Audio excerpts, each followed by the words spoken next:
Let's take another look at how translations, left, right, up and down, that's horizontal and vertical translations, and reflections and stretching affects polynomials.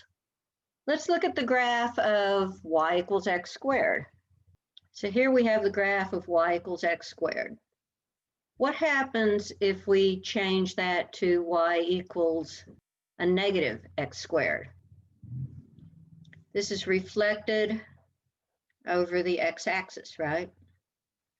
Now, I could also point out that y equals inside the parentheses negative x quantity squared. This would reflect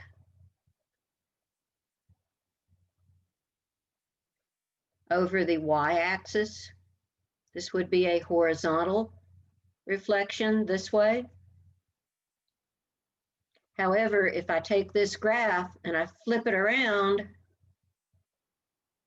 it's going to be the same graph, right? Well, y equals a negative x quantity squared is still going to be y equals x squared. So you can't really flip. This is an even function because the exponent is an even number. You can't really flip an even function around the y-axis because you wouldn't be able to tell any difference. Okay, what if we look at, what about y equals, let me get rid of these, all the scribbles. What about the graph of f of x equals x minus 3 squared plus 2? What's this going to do? The plus 2 should make it go up 2 units. This is vertical, right? The minus 3 in the parentheses will be horizontal. Anything in the parentheses is horizontal and backwards.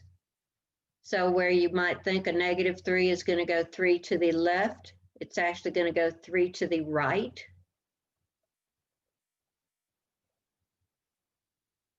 Well, let's see what happens. Here comes the graph of x minus 3 squared plus 2. Boom. 1, 2, 3 units to the right, 1, 2 units to the going up. There she is. These are all three identically shaped graphs. Does the same thing happen with all polynomials? Let's take a look at the graph of y equals x cubed. How would that compare to the graph of y equals 2x cubed? What should that do? The 2 is going to stretch it vertically. Let's see what happens. There we go. Aha, it's the black one. And notice that it's pulled away from the x-axis. What would happen with y equals a negative 2x cubed? This is going to be the graph of y equals 2x cubed, what?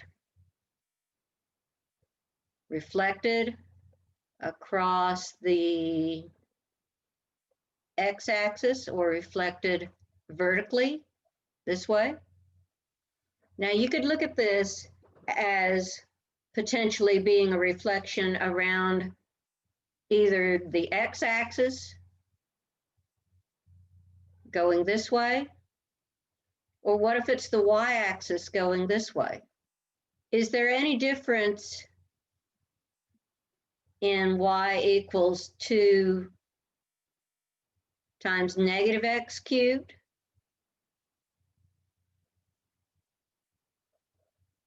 and y equals negative 2x cubed? Negative x cubed is still negative x cubed. it would be 2 times a negative x cubed, which would certainly be negative 2x cubed. So a reflection in this particular case around the y-axis and around the x-axis has absolutely no visible way to tell the difference. What would you expect from y equals negative 2x cubed minus 4? What's the minus 4 going to do to the graph of negative 2x cubed? How about, boom, takes this graph, drops it down 4 units so that we get this graph. All the translations, reflections, stretching and shrinking is going to work exactly the same with any kind of polynomial whatsoever. So if you know how to graph the basic polynomial and you've got the translations, you don't actually have to plot any points. Few, if any. Now I would like to look at one other thing, and let me get rid of this stuff. How do the zeros affect a graph?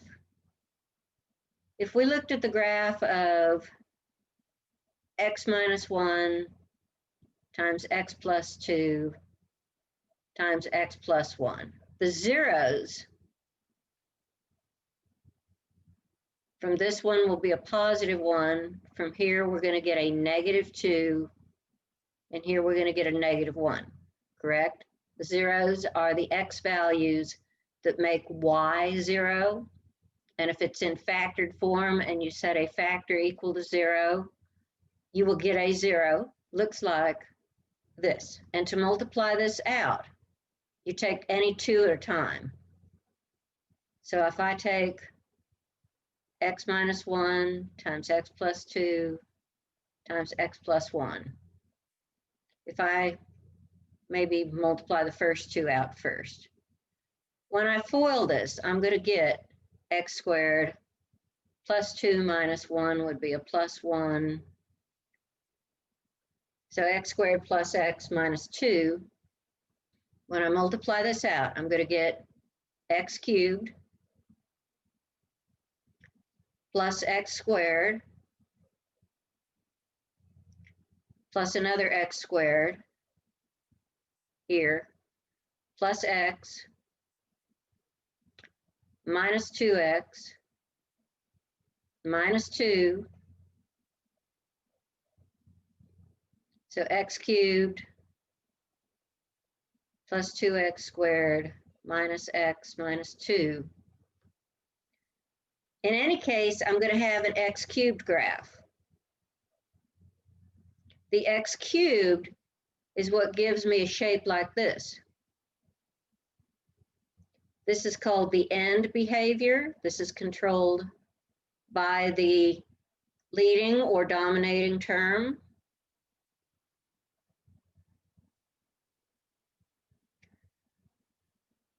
Because this is an odd function,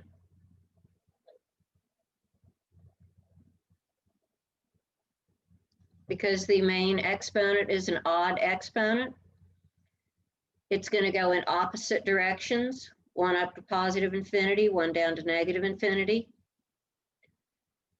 Because it has a positive leading coefficient, because the leading coefficient here